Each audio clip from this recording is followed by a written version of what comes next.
Good morning, જય શ્રી કૃષ્ણ, જય માતાજીને, હર હર મહાદેવ. Good afternoon actually. તો એકચ્યુઅલી જો આજે છે ને અત્યારે બધા અમે બહુ લગભગ બધાની મોર્નિંગ રહીને અમારા ઘરમાં આજે આફ્ટરનૂનની પડી. કારણ કે અમારા ભાઈએ રાતે તો જે આટા મૂકી દીધા હતા વાત જવા દો. સવારે 7:30 વાગે સૂતો અને એક બાજુ બિંદુની તબિયત ખરાબ હતી, મમ્મીને ઉઠાડે નહીં કારણ કે મમ્મીની તબિયત હમણાં આ બ્લડ કાઉન્ટના લીધે નબળી રહે છે. એટલે એવું બધું આવેલું. પણ દાદુ આવ્યા હતા, તમે અત્યારે વ્લોગમાં જોયું જ હશે. દાદુ આવ્યા લગભગ કેટલા 2 વાગે આવ્યા રમાડવા, પછી 2:45 સુધી એમણે રમાડ્યો. પછી પપ્પાને કીધું હવે તમે સૂઈ જાઓ, આનું હજી આવું ને આવું ચાલુ રહેશે ને કરે સવારે કોઈ ઉઠશે નહીં. મારે આજે કંપનીમાં જવાનું હતું તો આજે એમાંય થોડુંક ડિસ્ટર્બન્સ આવી ગયું અને એના લીધે હમણાં સુરત જવું હતું. પણ પછી આજ બધું લેટ થઈ ગયું એટલે હવે સુરત જવાનું આજે પ્રોગ્રામ કેન્સલ રાખ્યો. હવે કીધું જાઉં 1.5-2 કલાકે તો પહોંચીએ અને વળી પાછું આવવાનું થાય 2-3 કલાકમાં, તો એટલે કીધું હવે નથી જવું. જય શ્રી કૃષ્ણ, ગુડ મોર્નિંગ. જય શ્રી કૃષ્ણ, ગુડ મોર્નિંગ, જય માતાજી, હર હર મહાદેવ, જય જિનેન્દ્ર. જય જિનેન્દ્ર. મહાદેવ મહાદેવ. કેમ અંદર આવ. અને જો આખા ઘર ને આખી રાત જગાડીને અત્યારે એવો હૂતો હે ને ખરેખર આજે તો મને એમ થયું, મેં બિંદુને કીધું, મેં કીધું આ હજી હમત તો નથી ને કરા, હમત તો હોત ને તો આને એને અત્યારે ઊંઘ આવે ને તો હવે હું એને હુવા ન દે. એને ખબર પડે ને હુવા ન દે તો કેવું થાય. હે પપ્પા? એટલે જ આપણે એવું ન કરીને. અને પપ્પા હમણાં તમે શું કહેતા હતા? આજે બહુ વિચિત્ર થઈ ગયો હવે હમણાં, નહીં? વિચિત્ર થઈ ગયા. વિચિત્ર એટલે રાતનો એકલો જાગે કોઈ કેપેસિટી નહીં. હા, અને પાછું રમવાનું એમ રોવે નહીં. રમવાનું એક તો આપણે આખો દી હમણાં પાછું કેવું થાય કે આખો દી આપણે થાક્યા હોય ને આપણને રમાડવાની ઈચ્છા થાય, પણ પછી કેટલું રમાડી. અને એને પાછું રમતે હમણાં તો એવી હોય એમ ટીંગાળો ને ફંગોળો ને એવું બધું કરો તો જ મજા આવે. બાકી બેઠા એની યાર વાતું કરો તો ન મજા આવે. એટલે આવું બધું છે. પણ હવે હાથ ચાલાકી જોઈએ. એ સાચી વાત. પપ્પા આજનો સુવિચાર. જ્યાં સ્મિત અને મૌન બધું કહી દેતા હોય તો અહીંયા શબ્દોને શું કામ હેરાન કરવા જોઈએ? વાહ, સાચી વાત છે. ગુડ મોર્નિંગ બિંદિયાજી, ગુડ આફ્ટરનૂન. જય શ્રી કૃષ્ણ. જય શ્રી કૃષ્ણ. હર હર મહાદેવ. મહાદેવ. કેમાં કર્યું? શું કેમ કર્યું? Yesterday night. યસ્ટરડે અરે વાત જ જવા દો. કાને બસ નહીં, બસ થઈ ગઈ વાત થઈ ગઈ. એ વાત માન નથી કરવી. એ વાત થાકી ગયા ને તો તમે તો હુઈ ગયા હતા વહેલા. એટલે 4 વાગે તો હુઈ ગયા હતા. શું 4 વાગે? 4:30 હૂતો તો હશે તો 4:30 હુતા હતા. હા, 8 વાગ્યા સુધી નહોતા જઈ ગયા. હા, 8 વાગ્યા સુધી હું એને કહું દીકરા તું હુઈ જા, હનુમાન ચાલીસા બોલી, ઓલું બોલ્યું બધું બોલ્યું, પણ એ છોકરો હુવાનો બસ સામે જોઈને હૈસા જ કરે તું મને રમાડે. પછી હું ન થાકું, આપણે થાકી ન જાય. ઘોડિયામાં નાખે તો એમ ના એમ ઘોડિયામાં એટલો જીદ્દીલો કાઢીને ત્યાં સુધી પછી રોયા જ કરે. પછી છેલ્લે આપણે કંટાળીને એને બહાર લઈ લેવો. જેવો એક જ મિનિટમાં શાંત હોવા. 1 મિનિટ નહોતી થતી, 20 સેકન્ડમાં ચૂપ ભાવ. બહાર કાઢી ખોડામાં લઈને આપણે તેડીને તરત જ જો હુઈ જાય ને કાકા આખી રાત બોલે ને એવું જ કર્યું. આપણને હમણાં હુઈ જશે. ઘોડિયામાં નાખીને આ રમાડીને થોડીક વાર પછી હાલો અંદર હુડાય હુઈ જશે. પણ અંદર નાખ્યા ભેગો ચાલુ કરે કે જ્યાં સુધી બહાર ન લે ત્યાં સુધી બસ રોયા જ કરે. મને રાતે તાવ જેવું આવી ગયું. અને બિંદુને તાવ જેવું આવી ગયું. અને બીજું છે ને એક પાછું હમણાં એવું શીખો કે રોવે ને એટલે આપણી સામે જોવે ને પછી સામે જોઈને રોવે. એટલે આપણને એટલી દયા આવી જાય ને એમ થઈ જાય કે ના, અને ભલે આપણે બહાર કાઢી લઈને રમાડી. આજે કેવલ જ કીધું હવે તમારે હુઈ જવું હોય ને, જો રાતે જાગે ને હુઈ જાવ તો ઓલા રૂમમાં જઈને હુઈ જજો. એને સવારે જવાનું હોય પછી બધાની ઊંઘ થોડી બગાડે કે હાલો મારે તો અહીંયા ઓફિસ જવાનું, પપ્પાને કોમલ જી આવે એટલે હાલે. તમારે તો ઓફિસ જવાનું. બિંદુના વેહ કહી દઈએ કે એની વ્યથા, બિંદુની વ્યથા કહી દઈએ. હે આજે કરવાનું છે અમારા બાબાનું ઉપવેશન, તો બધું ડેકોરેશન કરવાનું હતું સન્ડે. પણ હવે આજે બધું હું નથી ગયો તો પછી લગોલગ બિંદુ કે કરી જ નાખી એટલે પૂરું થઈ જાય. અને જવાના છે અમે કાલ પરમ દિવસે ટ્રીપ ઉપર, તો અમે જવાના છીએ સાળંગપુર. બાબાને દર્શન કરાવવા લઈ જાવ તો માધવને, આરસીયુ ને લઈ જવાનો હતો, દર્શન કરાવવા લઈ જવાનો હતો. એટલે અમારે બધાને જવાનું હતું એટલે અમે ચારે જઈએ છીએ બે છોકરાઓને લઈને. હમ હવે જોઈએ કે બેયને લઈને જઈએ છીએ તો કેવી જર્ની રહે છે અમારી. કાંઈક નવો એક્સપિરિયન્સ તો જરૂર થશે, મને ગળા સુધીનો વિશ્વાસ છે. થશે બધું થશે, જોજો. એટલે કે આરતી તો હવે સમજે છે, માધવન તો જેટલું બધું સમજતો નથી, અને પાછો ઈ ઓળખવા માંડ્યો છે ને એટલે કોઈ પાસે રહેતો નથી.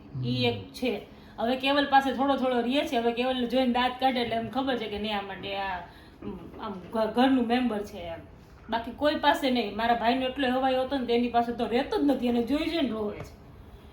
એ સૂતો છે ને ત્યાં સુધીમાં કીધું ડેકોરેશન ને બધું કરી નાખીએ ને તે ઉઠશે ને તો કાંઈ નહીં કરવાનું. ચાલો પછી તો પાછા મળીએ, બતાવીએ તમને ડેકોરેશન. અત્યારે અમે છે ને બધા રેડી થઈ ગયા છીએ, હું, માધવન ને બિંદુ.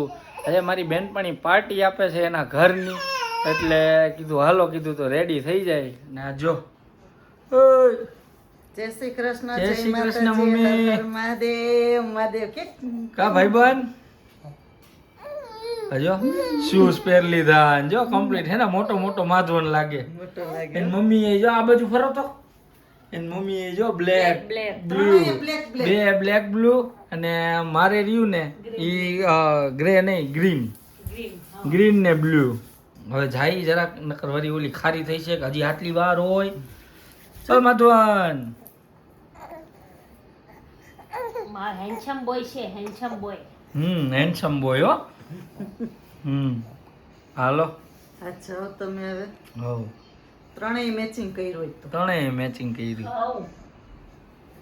તો આપણે જે પ્રમાણે વાત કરી હતી ને એ મુજબ મારી ફ્રેન્ડના નવા ઘરની પાર્ટી લેવા માટે અમે હોંશે હોંશે પહોંચી ગયા બધાય. જો આજે અમારે ઉપેશન પણ છે ને, અમારા ભાઈ જાયગા જ ને આજે ઉઠા જાય ઉપેશન કરવું હતું બોલાનું. હા મૂકી દો ને, વાંધો નહીં. પણ આ ઉઠો જ નહીં. જો આ બાજુ બે જો, આને જાતે ખાવું પાછું, મોટો થઈ ગયો હવે છોકરો. આરસી મોટો થઈ ગયો. જો અહીંયા તો હુવાનું ને ઉઠવાનું ને આવું જ હાલે કયુંનું, મોજે મોજ. હા તો હું વિચારું, મેં કહું અધૂરું અધૂરું કાં છે. બર્મીઝ ખાવશે, ખાવશે ગુજરાતીમાં, દેશી ભાષામાં ખાવસા, સુરતી ભાષામાં. એ અલગ આર્યું, આ પ્રોપર છે બર્મીઝ. બર્મીઝ આ મેઇન ફૂડ છે બર્માનું. તમને બધી નવું નવું બહુ આવડે, અમને ન ખબર જ.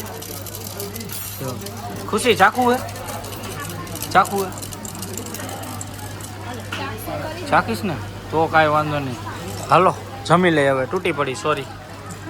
હા તો હું જો મસ્ત અત્યારે હે ને જમી બમીને આવી ગયા ઘરે, અને થોડોક વરસાદ પડ્યો તો. જો કે વરસાદમાં તો અમારે ભીનો થવાનો વારો નથી આવ્યો, કેમ કે જમતા હતા ને ત્યારે જ વરસાદ પડ્યો ને જમીન બહાર નીકળ્યા ને ત્યાં તો વરસાદ પૂરો થઈ ગયો હતો. પણ મસ્ત આમ માટીની સુગંધ આવતી હતી. માટીની સુગંધ. હા પેલો ને બીજો બીજો ઓમ. હા આ તે દિવસે રાત્રે એવો હતો ને વરસાદ, ઓમ આશીષ ના ઘરે ગયા તો ત્યાં તો કેવું મસ્તીનું ઓલું આજુબાજુ માટી હતી તો સુગંધ આવતી કેટલી હતી. મસ્તની સ્મેલ આવતી હતી બોલ. અને ઠંડો પવન આવે, ઠંડો પવન. હાથ રમે બહાર. એને હું હતું, એને અમે જમવા ગયા ને હું હતું, પણ આજે અમે હુવા નથી દીધો. યસ, આજે અમારે માધવનનું ઉપવેશન કરવું હતું, પણ કાલ રાતે આખી રાત ઉજાગરો કર્યો હતો ને ભાઈ, એટલે જ આખો દિવસ ઉઠ્યો જ નહીં. ઈ ન ઉઠ્યો, અમે બપોર હોઈ ગયા તો હું ન ઉઠ્યો. સીધી સાંજ જ પડી, પણ 5:30 6 વાગ્યા ઉઠ્યા ત્યાં. 5 સવા 5 થયા. મમ્મીને કીધું તું મમ્મી ઉઠાડજો, મમ્મી ઉઠાડવા. મેં કીધું નથી ઉઠવું તો મને હુઈ જાવ. પણ થાક જ એટલો લાગ્યો હતો, એટલે પછી આજે ન કર્યો, એટલે કાલ કરવાના છે પાછા ઉપવેશન. જો હું તો ઢેબલો. મજા આવી જો ને, હવાર પડી. હવાર કાંઈ નહીં, હમણાં હોઈ જશે, નવડાવશું ને એટલે સારું. ચાલો તો હું ના હજી તો અમારે કા ઓલું જાય ને, એટલે માકાનો થોડોક મોટો થઈ જાય ને તો અમારે ટ્યુબ લેવાની છે. ઈ તો હજી વાર છે ને, પણ હા કાકાને તો શીખ્યા છે. ટ્યુબ લેવાની છે ને આપણે. પછી નાયા નહીં કલવાની ટ્યુબ.